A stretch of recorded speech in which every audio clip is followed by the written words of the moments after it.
The aroma of sizzling bacon and freshly brewed coffee filled the Silver Spoon diner as sunlight slipped through the blinds and scattered gold across the checkered floor. The breakfast crowd was thinning. Jenna Cole, 27, was wiping down table 4, the same table where the old married couple always left her a folded crossword, puzzle, and a $1 tip. She glanced at the clock. 10:46 a.m. Only a few more hours before she could go home. Kick off her sneakers, and collapse into the thrift store couch that had carried the weight of all her loneliness. It was just another Thursday until she heard it. A sound, soft, muffled, crying. Jenna paused mid-wipe. She looked around. No one else seemed to notice. The clinking of forks, chatter about weather and gas prices. It all continued like nothing was wrong, but she heard it again. Baby, crying. She walked slowly toward the restroom hallway, the sound growing louder with every step. Her heart began to race. She pushed the women's restroom door open, expecting maybe a young mom, or even someone changing a diaper. But the room was empty, except for what sat beside the sink. A baby carrier inside, wrapped in a soft, pale blue blanket, was a baby boy, red-cheeked, fists curled, his tiny mouth stretched in helpless wails. He couldn't have been more than 6 months old. Jenna's breath caught in her throat. She stepped forward on trembling legs and knelt beside him. Hey, ... Hey, baby, it's okay, she whispered, reaching for him instinctively, lifting him into her arms. He was warm, a little sweaty, safe. Then she saw it. The note. It was safety pinned to the front of his little shirt. Shaky handwriting, rushed and desperate. Please don't call the police. His name is Noah. His mother was named Emily Rhodes. Find Jenna Cole. She'll understand. Her name. Her name. The walls of the restroom tilted for a moment as she stared. At it, Emily Rhodes. She hadn't heard that name in almost 20 years, but she knew it. Knew it like an old scar. Emily had been her best friend when they were kids, too. Little girls riding bikes in a broken trailer park on the edge of Charleston. They built pillow forts, and Pinkies wore about running away. They were inseparable until Emily's world fell apart. First, Emily's mom got arrested for meth possession. Then her dad disappeared.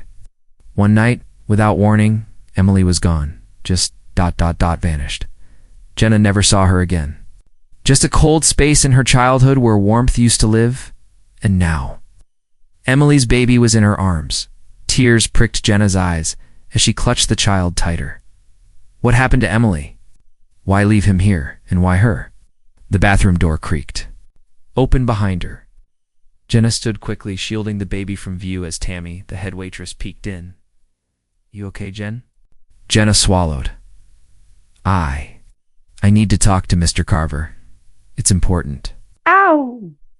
In the manager's office, Jenna explained everything. Mr. Carver, thick-bearded man with a no-nonsense face, immediately wanted to call the police, but Jenna begged him to wait. Just a few minutes. She sat in the break room, rocking the baby, trying to calm the storm building inside her. He had her eyes, big and blue, full of questions. Noah, she whispered, tears streaming now. I'm here. I promise I'll figure this out. Within an hour, Detective Raymond Rowe arrived in ID 40s, gruff but calm, the kind of man who'd seen things and forgot how to be surprised by them. He sat across from Jenna in the booth, glancing at the baby, then back at her. So you found the baby in the women's restroom? Yes, I work here. I was just finishing up my shift. He held up the note in a plastic evidence sleeve. You know this Emily Rhodes? I did. We were kids together. But I haven't seen her since I was 9. She just disappeared. Detective Monroe studied her for a long beat. You understand this is highly unusual?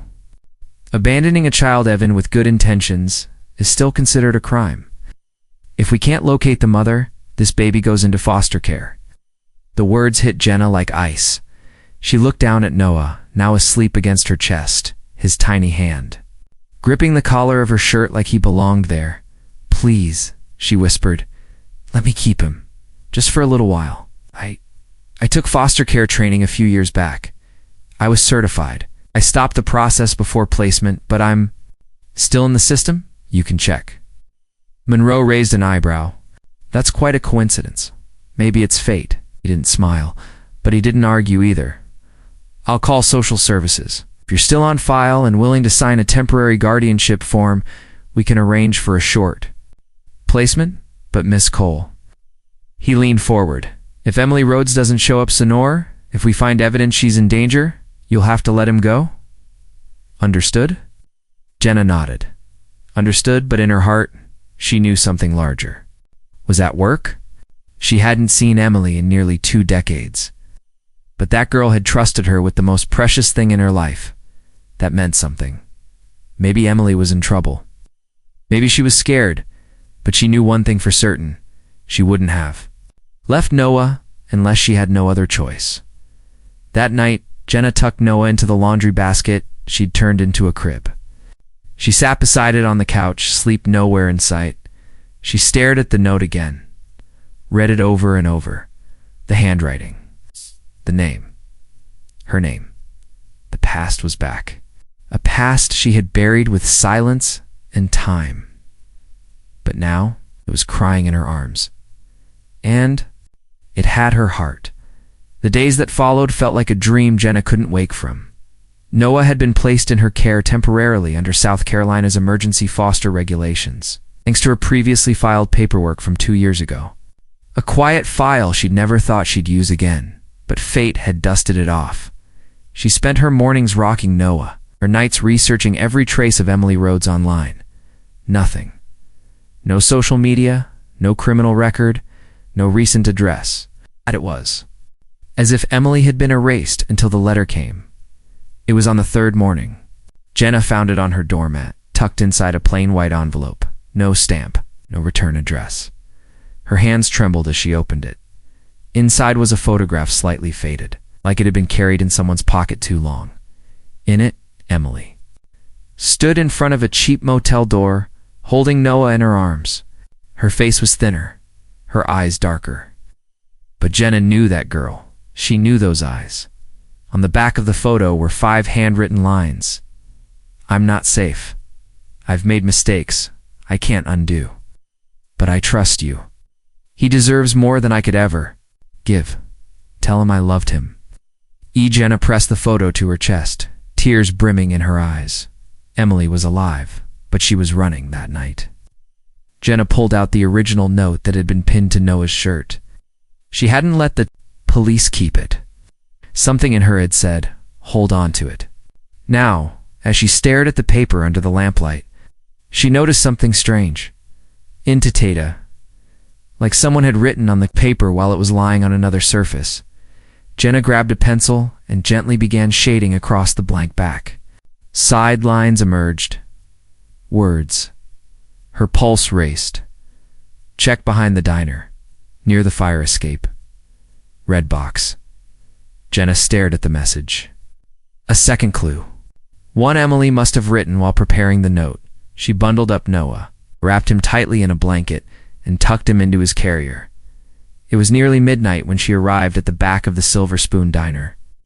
Flashlight in hand, the fire escape stood rusted and crooked behind the building. Weeds snaked around the metal rails.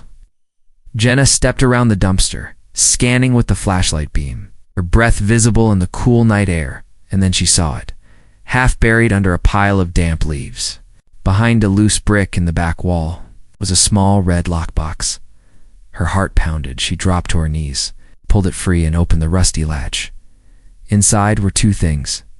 A USB flash drive, a photograph of a man Jenna didn't recognize -mid-40s. Dressed in a slick gray suit, standing beside a black luxury SUV. On the back of the photo, scribbled in ink, he's dangerous. They all are. Keep this safe. Detective Raymond Rowe met Jenna at the precinct the next morning. He plugged the USB into his department computer while Jenna sat beside him, bouncing Noah in her lap. The screen came to life. Video files. Several of them. The first one showed Emily clearly filming secretly with her phone. She was working at an upscale party. Waiters, business people, wine glasses clinking. A man in the video, the same man from the photo, was having a hushed conversation with two others. Something about moving the girl, quieting loose ends, and a name Jenna didn't recognize. Langston. The second clip was darker. Emily whispering into the camera, voice shaking, "If anything happens to me, it's because of what I saw. He's laundering money through fake charities. Drug ties. I made copies. I swear I did. But if you find this, tell Noah. Tell. Tell him I tried, and Jenna fits you protect him. Please." Jenna sat frozen. Emily hadn't just run. She was being hunted. Monroe turned to her. "This man in the photo, his name's Charles Faulkner. He owns several charities, a private security firm, and used to have ties to a real estate mogul named Langston. We've had whispers about him for years, but never any solid evidence." He leaned back, sighing this. This changes things. Jenna felt both terrified and furious. Emily didn't abandon Noah. She sacrificed everything to keep him alive. Monroe nodded solemnly. "We'll open a formal investigation, quietly. But you should know people like Faulkner don't go down easy. If she's still alive, she's probably gone so far off-grid we won't find her." "I have to believe she's out there," Jenna whispered, "for Noah's sake." That night, Jenna lit a candle by the window. She placed the photo of Emily and Noah on the mantel beside the baby's crib. She whispered softly, "I found it, ma'am. I found everything you left for me. And I swear I won't let anyone hurt him. Not now, not ever."